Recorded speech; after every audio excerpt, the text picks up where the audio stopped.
Hello, everybody. Dr. Rick Wallace here, dropping in on you. Another live stream from the Odyssey Project. Look, um, hold on, wait a second. There we go. Look, um, there's always something going on, and it amazes me at how easily we get triggered behind things without looking, without listening, without thinking, without applying our own set of values and interests and principles to the conversation. I think that sometimes dialogue is important. A lot of times, dialogue is important. I don't think we have or share enough dialogue. Um, as a people, we don't communicate well. We don't project out as much as we should, how we feel or contribute to something in our values, interests, and principles. I'm talking specifically about a video that Monique, the comedian, did, I believe, yesterday, day before yesterday, where she is calling young sisters to a higher standard when they walk out of the house and present themselves to the world.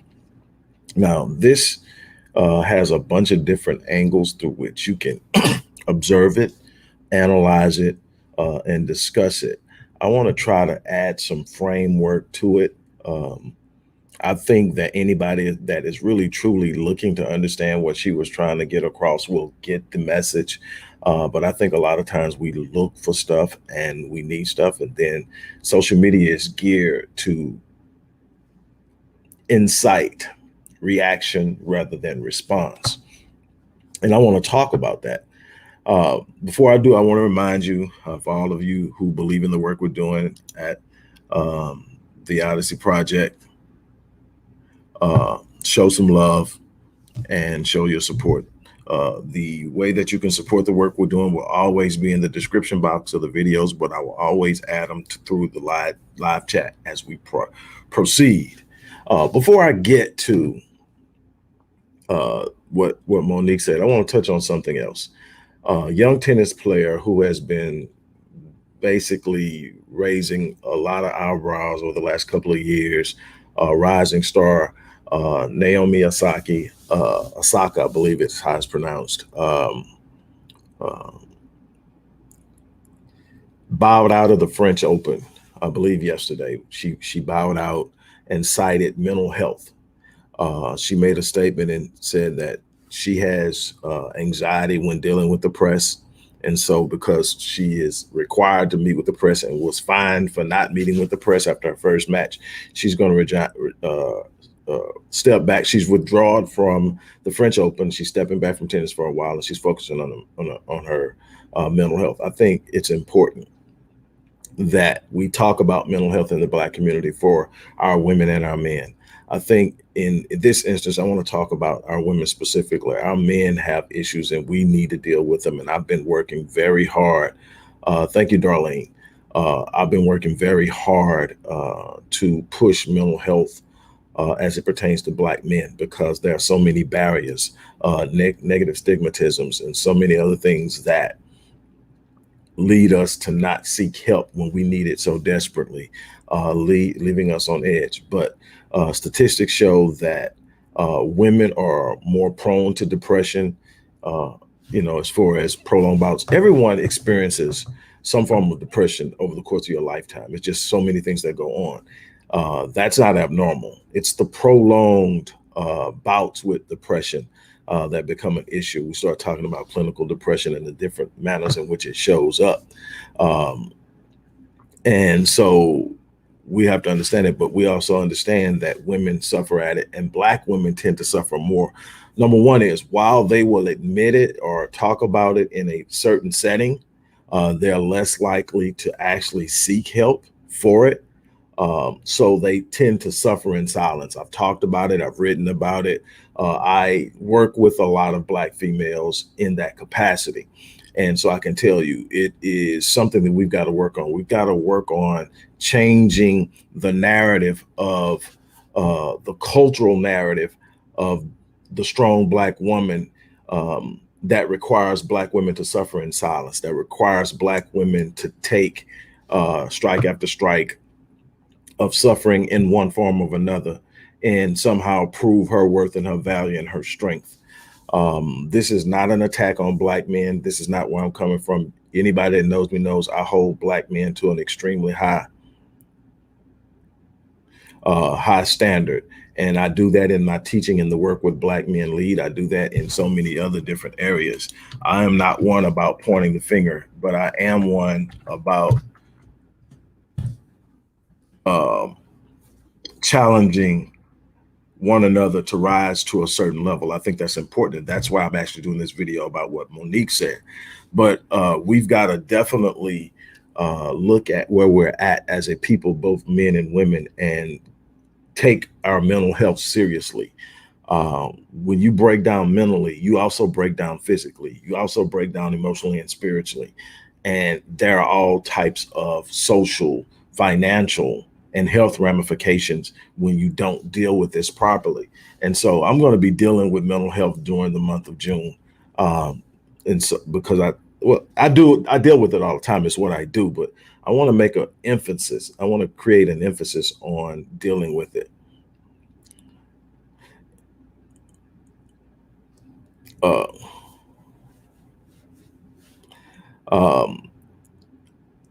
Armia Benton.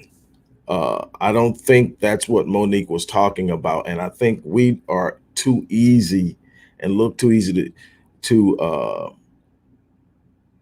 be offended. First and foremost, my prayers and my love go out to you in your struggle and in your fight. And I understand that I've buried a lot of my relatives. Cancer is a monster. And I understand that. And I don't think that is what she's talking about at all. And I think anyone who is actually looking to understand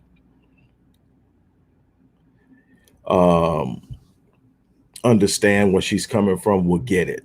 There is a standard that we need to hold ourselves to. And I think that basically our spirit tells, I know it does. I can look at a sister who is going through something and is covering her head because maybe she's had some chemo treatments. It shows. If your spirit is searching, it shows. That's not what we're talking about. And that's not what Monique was talking about. But see, the one thing that I think that we do, whenever someone calls us to a higher standard, it's more easier to be offended than it is to acknowledge maybe that we have left. And what Monique was talking about is something that, see, I'm 54. I grew up in an era where we cared about how we carried ourselves when we left the home. And I don't think it's so much the bonnet if it wasn't so many other things attached to it. The pajamas, the house shoes. And I think that people will treat you how they perceive you. People will treat you how they perceive you. That is a truth. Whether you like it or not, that is a truth. You want to be handled and thought of and perceived and treated a certain way. You have to carry yourself a certain way. Here's something more important. This is something I teach my clients. And anybody that knows me, obviously look at me. You know, with all the academic accolades and with all the businesses and everything, you 9.9 times out of 10 going to see me in some type of hoodie with a cap on and some jeans. What you won't see is me sagging. What you won't see me is in flip-flops with my toes out in certain situations where it's not appropriate. What you won't see is me befuddled. And look, I like casual wear. I like hoodies. But when it's time to clean up, I clean up and I clean up well. I just choose to limit what I believe I need to clean up for. Now, if it's a certain affair, they tell you, hey, this is how you dress. You go there. My thing is how you dress. And I'm not talking about the brand on the outfit. I'm talking about how neatly you put yourself together, how well you dress. And obviously, I'm not one that subscribes to the Eurocentric idea of what is, because I probably would be clean shaven. And even that's changing now because people are starting to recognize that it's okay to be and live in themselves and be more towards the natural version of themselves. And so here we are with this, and we're talking about this because it's become a big discussion. And I actually listened to it because my wife found it and she was listening to it, and I just happened to be sitting next to her. And so I heard it. And it was a very soft spoken message. It was very caring. And she just simply said, "My sisters, we have to do better." And there are certain places that she talked about being in when you do that. Now, for a person who's going through something, you're in a unique situation. And I don't think she ever mentioned anybody who is going through something like that you shouldn't be able to cover your head. I don't think that is what she said at all. Matter of fact, I didn't hear it in what I listened to. What I heard was she was talking specifically to young sisters who feel it's okay to go out in your pajamas, your house shoes, your furry little house shoes and slippers, and go out in the public. Because see, the public is perceiving you, and then the people sit and say, "Well, that's their business. They want to be perceived that way." But the thing is, anybody that knows, you can go back, especially those of us who were reared uh, coming up in the '60s, in the '70s, and even maybe the '80s. We were reared to understand that we weren't just being judged for ourselves; that people were going to look at us and judge the entire Black community. It's simply how it has always been. So when I'm stepping out, I'm not just representing myself. I'm representing my first and foremost my name. I'm representing my household, I'm representing my family, and I'm representing my people as a whole. That's the truth and the reality. So I have to look at some level and say, okay, how do I want to do this? And how do I want to present myself? And I am a person, again, despite all the quote unquote academic accolades and all the other stuff I do in business, I'm heavily tatted, I'm inked. And there are times that I will go out with a short sleeve shirt on, and people are going to perceive a certain thing. And I actually love the opportunity in that sense that people perceive me, and then when they speak to me, it's a totally different reaction because they tend to judge people how they see them. So I like shooting down stereotypes, but I don't think that there's a positive place for certain ways we carry. So I don't think it's a positive place for brother sagging. You know, I understand a lot of the culture. I understand where it originated. I also understand how it was uh, reintroduced into the community, and how it has evolved. And I understand young Black men, and they're basically uh, revolting, you know, against power, against structure, you know, and the system and whatever else, and that's their way of doing it. I also understand how most people perceive them. My thing is, I'm not about sinking into and acquiescing to the system. I'm about understanding how to move in myself and present myself in a way that I can be respected enough to do the things I need to do. I'm not foolish enough to think that I can bulldoze my way into places that won't even receive me half the time if I'm well dressed, and definitely not if I'm poorly dressed. It took me a while to build who I am now so that people will respect me just by hearing my name. It took me a while. It took me a while to find my space. But what I can tell you is there's a way to be casual, extremely casual, and respectable. There's a way to carry yourself where people will look at you and perceive you in a positive light. There's also a way to almost guarantee that you will be perceived in a negative light.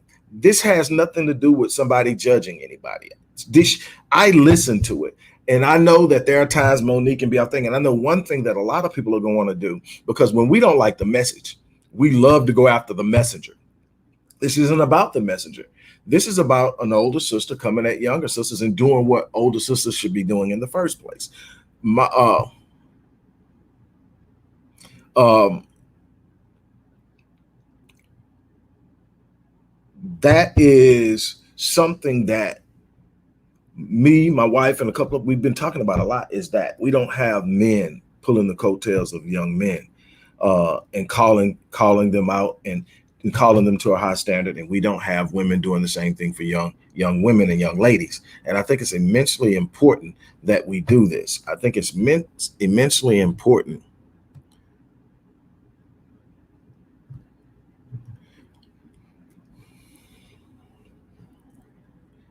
I think it's mentally important. I'm gonna address something in a minute. I see it, but now isn't the time for it. Um, from a historical perspective, I want to address that. I don't know if I want to do it here. I want to do it there because a lot of people use terms that are thrown out there without understanding the true nature of those terms and where they come from, and solely associating.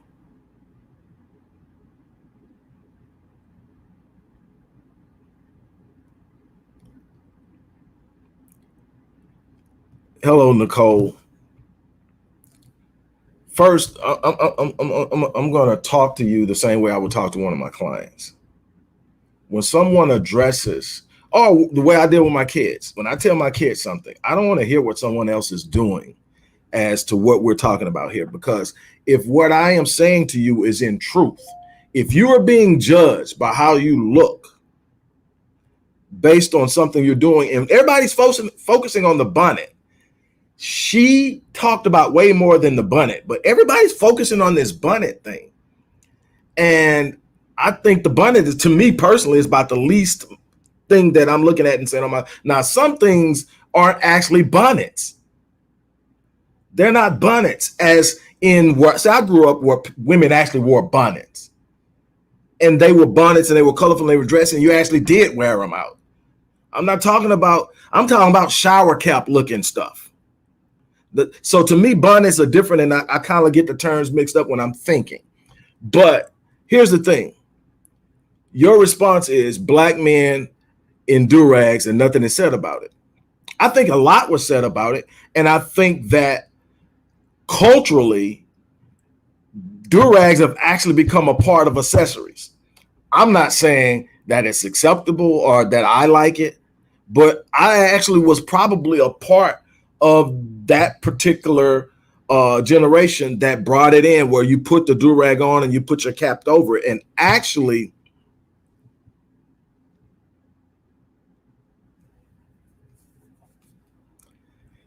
there you go again. You're attacking someone instead of listening to the message. You want to find something wrong with what she says. Now, because she didn't wear a bra in public, that's the reason you're not going to listen. Okay, you've made up in your mind that you're not going to listen to her. You don't have to. That's the beauty of this thing. You don't have to listen.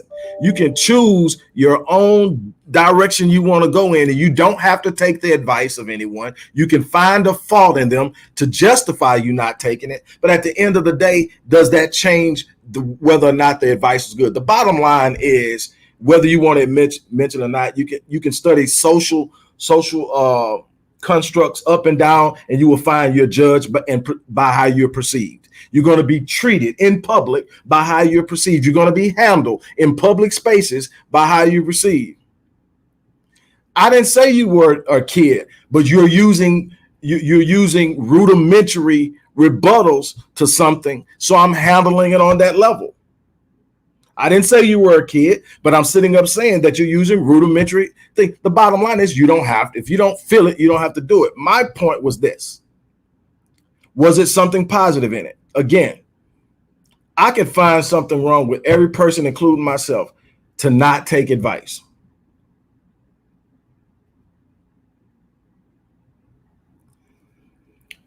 Louise, I understand that. I listened to it. I took it in the context that it was given.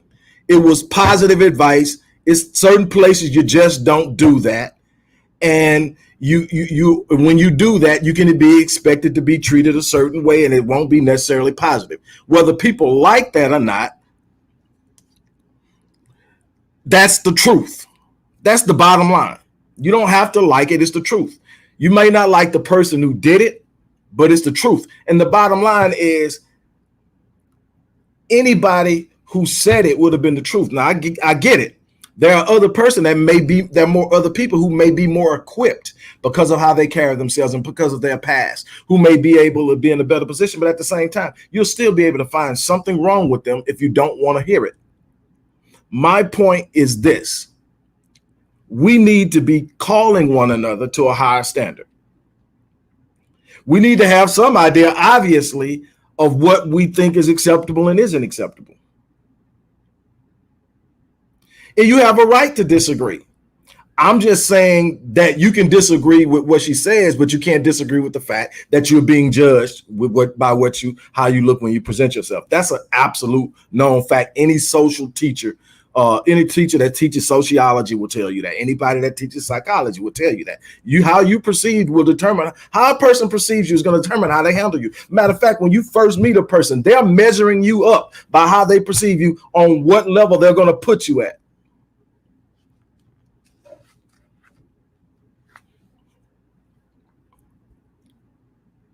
And that is the bottom line. You can sit up and you can think you will be judged. If you can be judged by the color of your skin, you don't think people are judging you by what you're wearing? If you don't think people are looking at you and measuring you up from the moment they meet you for the first time to determine how they're going to treat you, what category they're going to put you in, how they, what access they're going to give you to their lives, they are. You're doing it. When the bum walks up to you dressed a certain way and looking a certain way, you've already categorized him. You've already put him in a category. You know he's coming to ask. You know he's coming to ask you for money. You've already get up whether you're gonna give him money or you're gonna put him in his place or you're gonna push him back. That is the bottom line. That's all that's being said, and that's the truth. You judge people every day based off what you perceive of them. It is simply a reality, and you put yourself behind the 8 ball when you don't present yourself in a way. And here's the bottom line: how you sit up and present yourself is a reflection of how you feel about yourself. I can tell you that as well.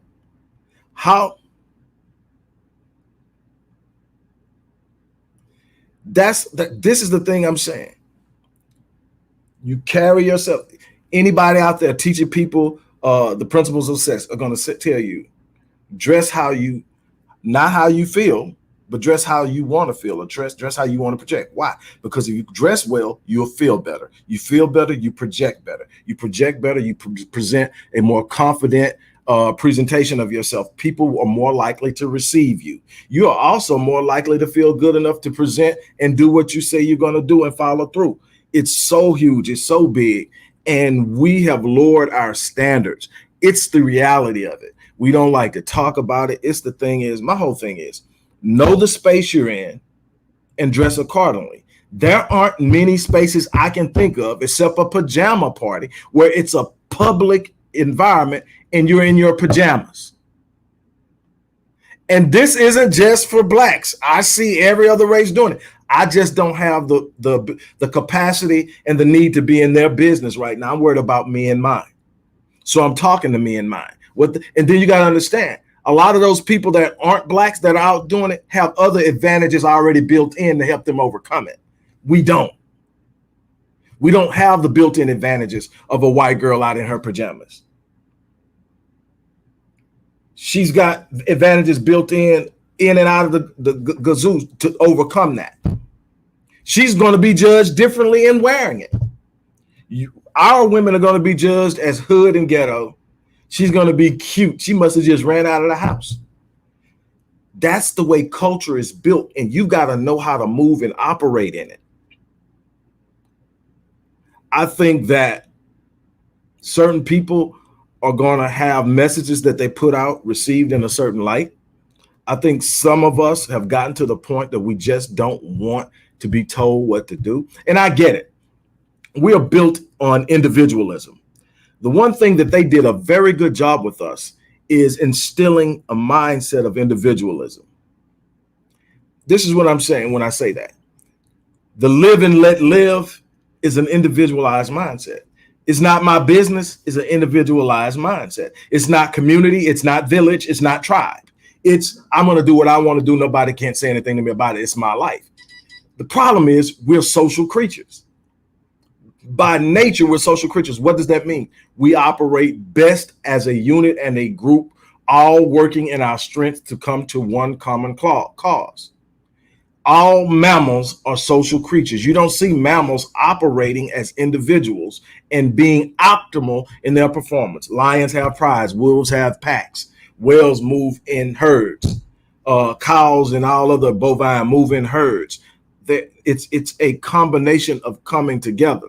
And we have to understand that in order to realize the best of us is when we are all working in a unit with respect to how our behavior impacts others. When we sit up and take it, well, it's my life approach. Yeah, I'm doing what I want to do, and it may feel good for me for now, but is it best for me, my family, my community, and my race long term? How does it impact long term? There are some things I love to do, but long term, it wasn't going to be good for me, my family, and my race. I had to sit up and say, okay, then let me look at it let me get out of my emotions, let me get out of my feelings and look at it from a place of responsibility. See, that's something we don't like. We don't want to act from the place of responsibility and the demand of self-discipline. We want to act how we feel. And how we feel often puts us in places we don't belong. It puts us in relationships we don't belong in. It puts us in jobs we can't prosper in. It puts us in financial jeopardy because we're spending based on emotion. And we do all this, why? Because we want to do what we want to do.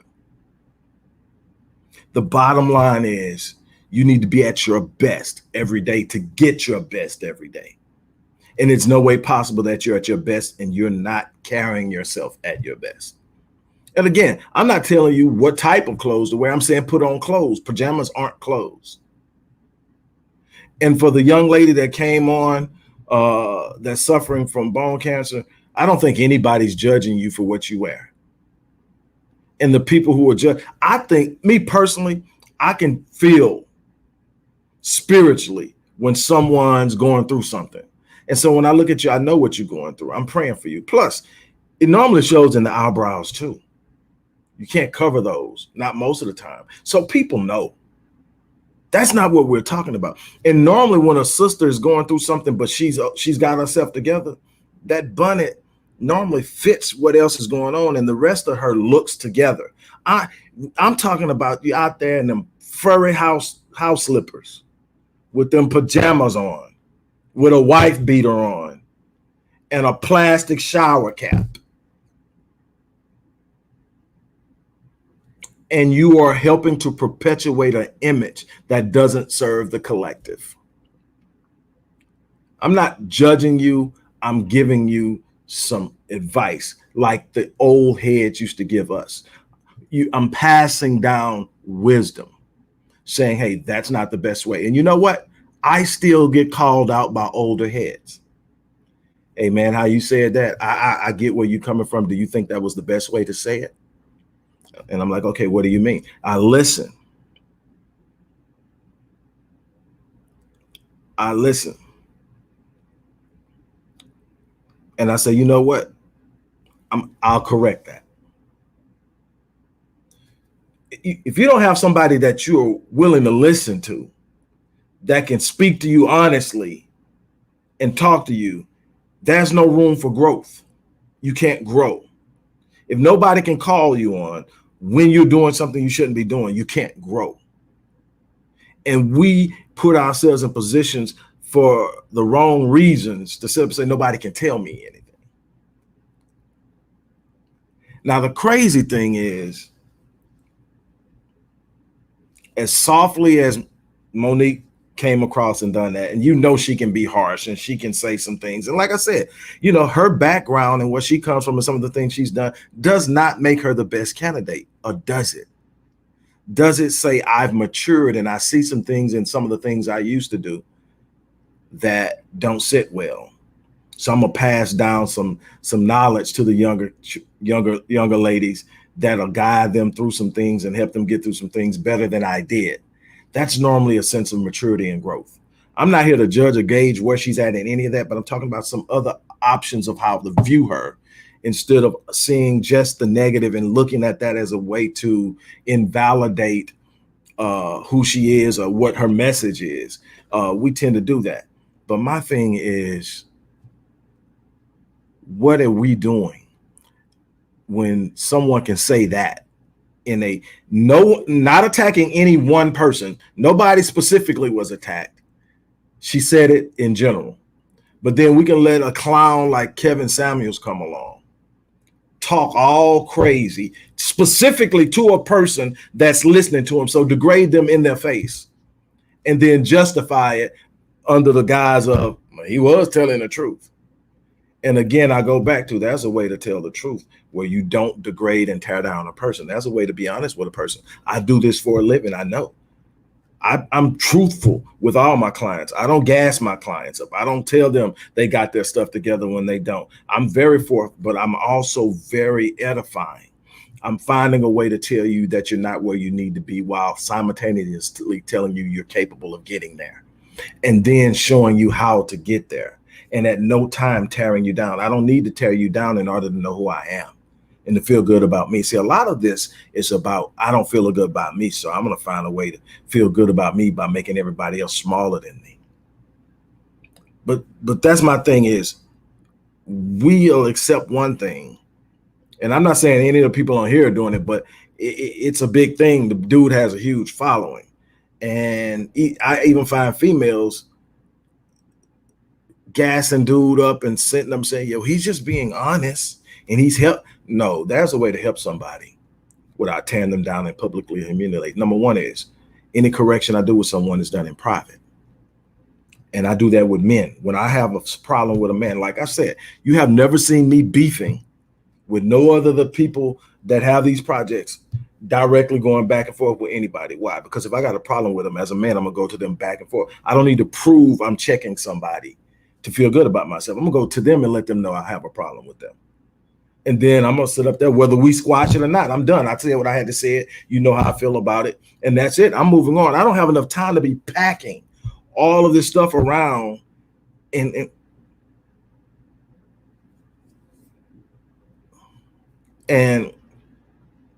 you know, I don't have that time. So my thing is, that's how I feel it needs to be done.